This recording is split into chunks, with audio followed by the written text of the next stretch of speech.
भारतीय सैनिकांच्या कुटुंबाच्या बद्दल काढलेलं वक्तव्य हे भाजपच्या सडक्या मनोवृत्तीचं लक्षण हे उभ्या महाराष्ट्राने काल पाहिलेलं आहे। सडक्या मनोवृत्तीचं लक्षण, ही गोष्ट लक्षामध्ये घ्या। त्यांनी आमच्या शूर सैनिकांच्या किंवा त्यांच्या कुटुंबियांच्या या शिवरायांचा वारसा सांगणाऱ्या मावळ्यांचा आणि महाराष्ट्राच्या वक्तव्य अक्षरशः लाजिरवाणं, संतापजनक आणि अक्षम्य अशा पद्धतीचं ते आहे।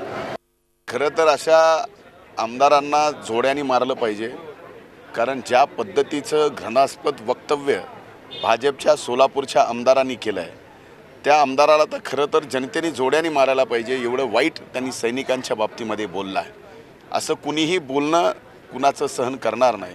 आणि एकदा नाही तर या आमदाराच्या बोलण्यामुळं खऱ्या अर्थानं किती देशभक्ती भारतीय जनता पार्टीमध्ये आहे आणि त्यांचं किती देशप्रेम आहे हे मात्र उजागर या देशाच्या समोर झालेलं आहे। बीजेपीचे आमदार परिचारक यांनी एका जवानांच्या कुटुंबे आणि जवानांच्या पत्नींच्या विरोधात जे काही विधान वापरले ते अतिशय नीच आणि विकृत मानसिकता दाखवून देते त्यांची। अशी शब्द कोणाच्याही प्रति वापरणं हे मला असं वाटतं खूप मोठी चूक आहे आणि विकृतपणा आहे।